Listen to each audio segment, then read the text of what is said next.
Addiction is a hurricane. It's exactly like a hurricane. I'm going to get into that with you today, and I'm going to describe how to survive a hurricane and how to survive an addiction by walking you through this very important analogy that I've come up with. And I thought about it whenever I was working inside of one of the world's leading drug and alcohol treatment centers for almost a decade, where I had the pleasure of running all the family programming there and the codependency courses.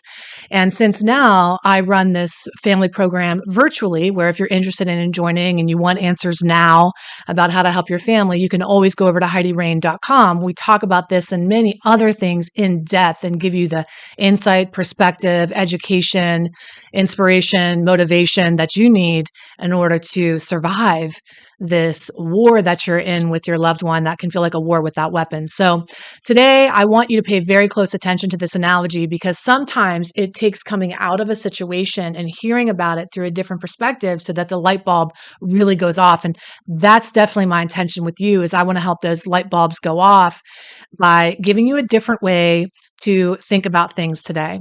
So if you're ready, let's get into it. Addiction is like a hurricane. I've lived all over the country for sure, and in certain parts of the world. When I was an international business consultant, I traveled a lot. And when I met my husband, we decided on Florida. Now, I had envisioned Florida in my mind many times. When I was younger, I thought, oh, it'd be so cool to live by the beach and had this fantasy of Florida. And sometimes the fantasy of Florida is different than the reality of Florida, where weather can certainly be an issue. And every year, we have hurricane season. Now, whether we want the hurricane or not is irrelevant. We decided to move to Florida. And once we decided to move to South Florida, we knew what we were signing up for. And we made the conscious decision. We know what we're in for. Our eyes are wide open. Let's go ahead and move down to Florida. So hurricane season happens. And my husband, God love him, gets out every single time and puts those damn shutters up, and we should just really invest in getting the windows that are hurricane proof, but we haven't done that yet. So we have to manually, well, not we, by we, I mean he manually puts those shutters up and he gets up on the ladder and it's so high, God bless. And he puts those up and he toils and toils. And it's probably till about 2 or 3 in the morning by the time he gets done when he does it all in one day. And then he goes to Costco with the other people because mommy doesn't like the crowds. I know my role and he has his role. And he goes into Costco and he stocks up on all the water and all the canned stuff and all the stuff that we need in case the hurricane really comes and gets us. And he puts that all in the garage and gets us ready to go. What I do is more of the emotional protection. I make sure that we have all the comforts that we need. The first time we had a hurricane come through, our daughter Elavie was two or three. It was Hurricane Irma. And thank God Irma didn't do any damage here, but she could have. And that's the thing with a hurricane. It's like you never quite know.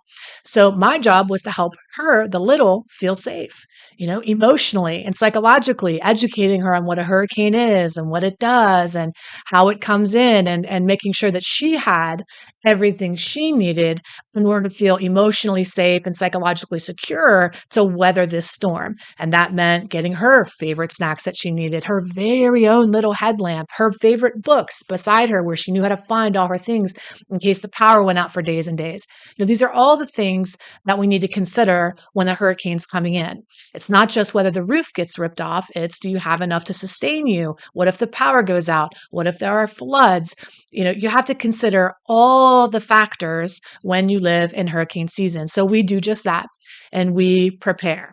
Now, sometimes the hurricane doesn't make any kind of big deal at all. It just kind of is a windy day, and nothing bad happens. And other times, something does happen and our room gets flooded and we have to scoop out the water in our sunroom. And sometimes it's really bad in certain parts of the world. And it could be just as bad in Florida. And it has been at certain times. I think Andrew was the one, right? Where it landed and hit and did a lot of freaking damage. And so then what's the next step? After that hurricane comes and you've prepared yourself, what's the next step? Well, you get out and you survey the damage and you start to put your life back together. Now, usually right after a hurricane, you'll have some like really crazy sunny weather. It'll be really nice, right? The sun will come out. And many people I see, my neighbors, will leave their shutters up for months after that storm has passed because they're still afraid or still like, oh, I'm so weary from the storm and all that work that I did. I'm just going to leave the shutters up and just forget about it.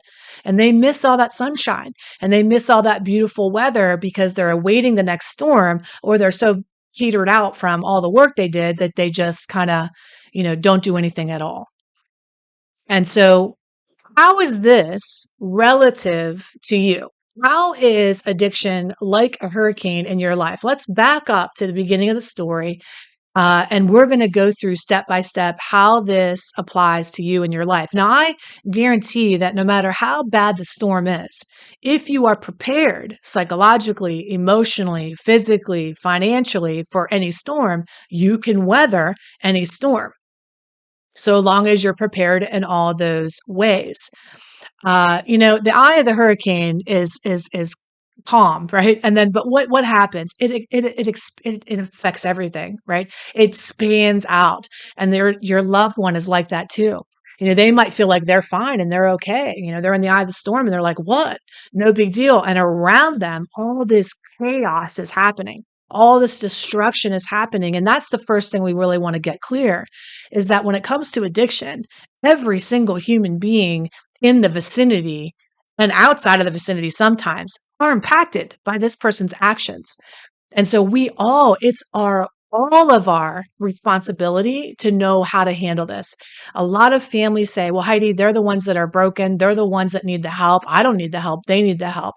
But you do need the help. You need to know how to prepare and how to protect yourself and how to navigate and weather this storm over which you have absolutely no control. Again, this is why I recommend that you come alongside of me inside of my coaching program, my live program, which is the Addiction in the Family program. And again, that's over at HeidiRain.com if you're interested in learning more about that. The first thing that you need to decide when you're in a relationship with an addict or an alcoholic, just like the hurricane scenario where I decided if I wanted to live in Florida, you've got to decide, do you want to live inside of addiction? Now, you can't say, I want to live in Florida, but I want the promise that there's never going to be a hurricane. That's ridiculous, right? If I live in Florida, I am signing up for hurricanes. Now, I might say, well, I wasn't aware that it was the hurricane place, and I don't like that it's the hurricane place. But if I choose to live in Florida, I am eyes wide open, deciding that I am going to deal in hurricanes. And the same is true for you. Whether or not you married into this knowingly, or you partnered up and got blindsided, or it's a child where you think, well, I have absolutely no choice. You always, absolutely, have a choice about how you want to navigate somebody else's issue. Do you want to live in hurricane season? Now, this is probably the hardest question for most people to answer. This should I stay or should I go phenomenon.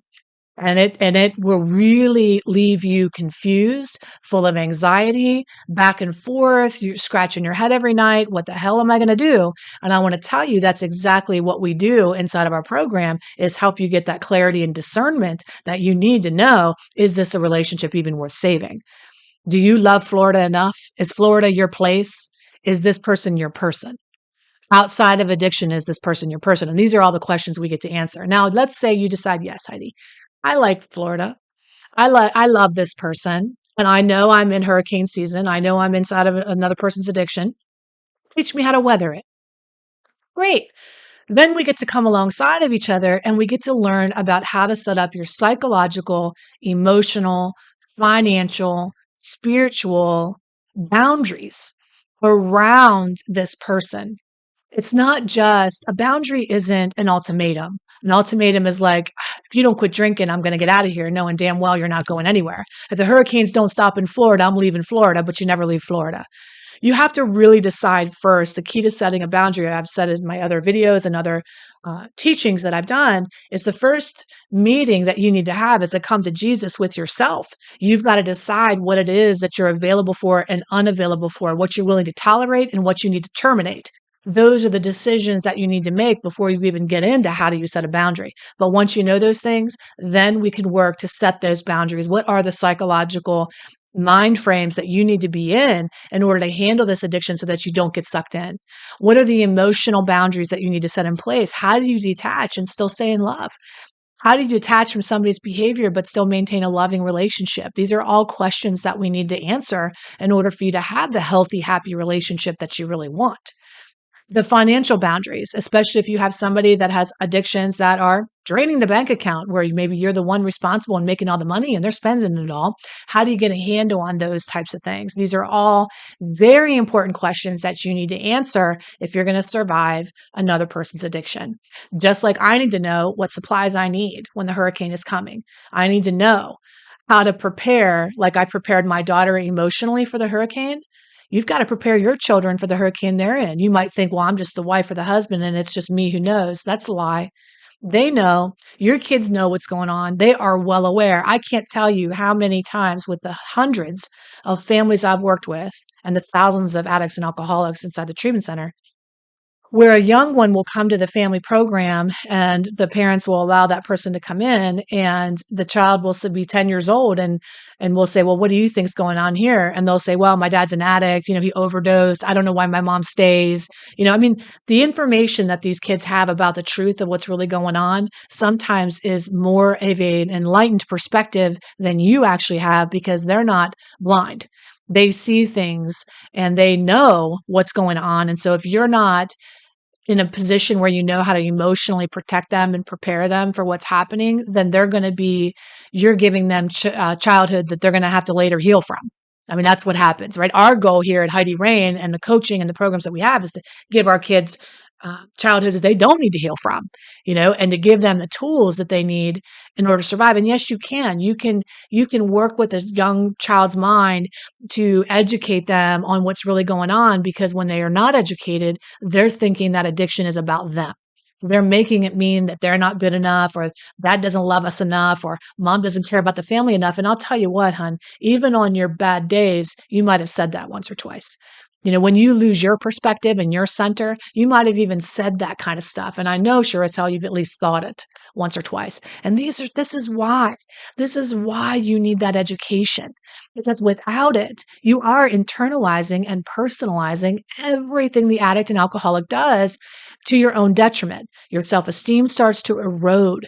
You stop believing in your ability to have the relationship that you deserve, and you just start to settle in. I guess it's just the way it is. But it's not. You can take steps. There are things you can do in your relationship to help somebody get better, just as there are things you might be doing in your relationship that can help somebody stay stuck and sick. And you need to know the difference between those things. And that's what I'm here to do.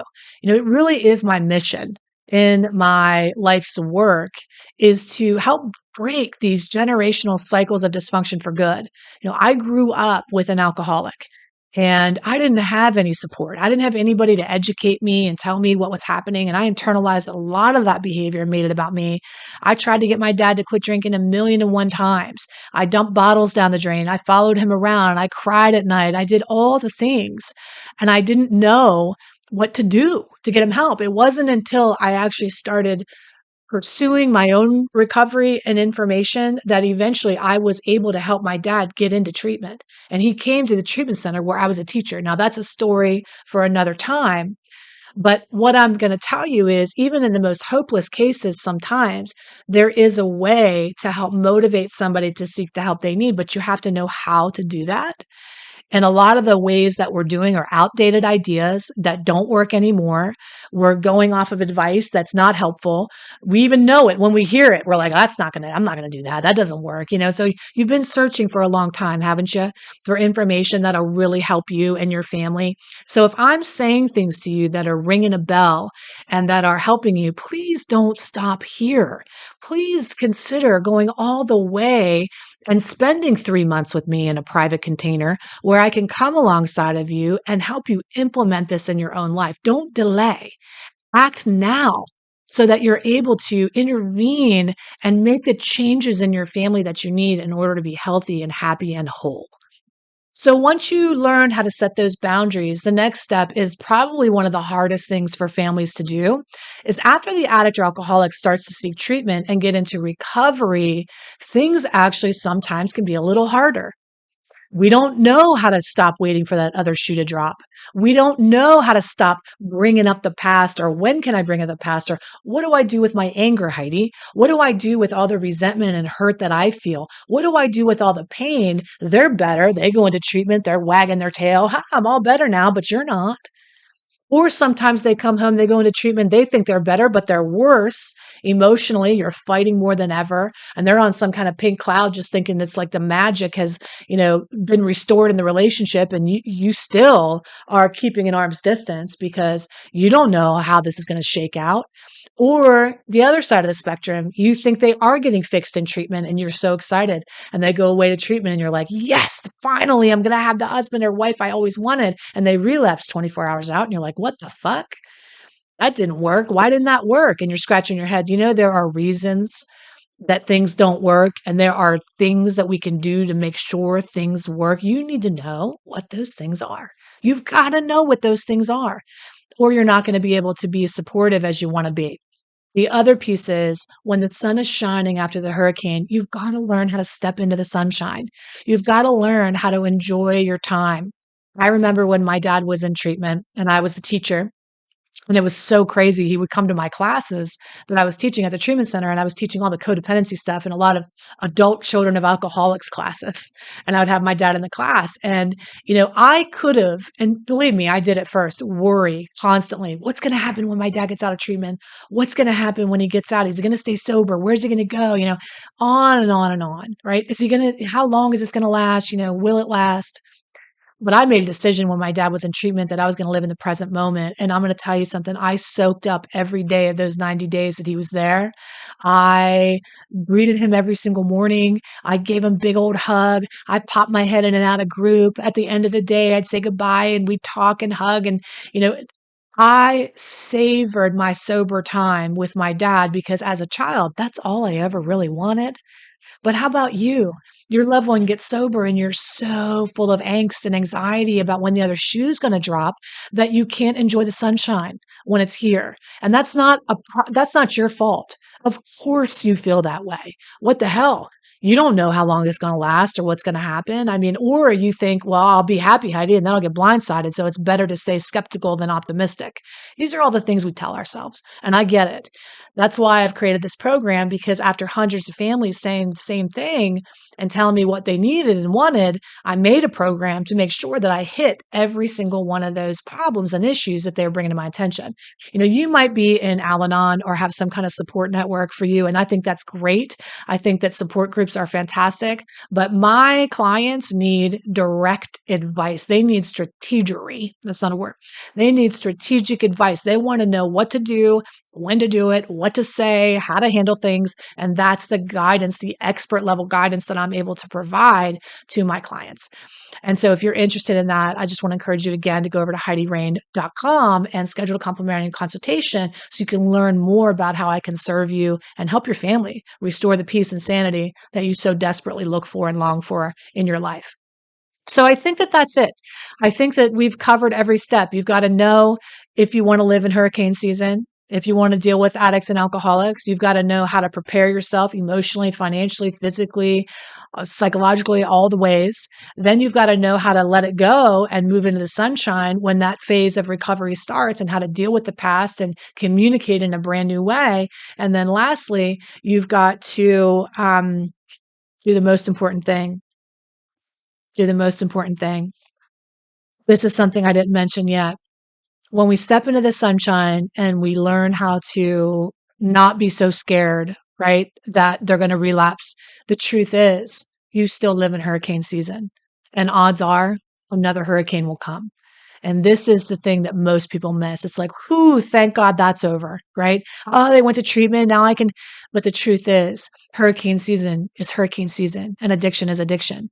And for most people, it takes more than one time. It takes many times.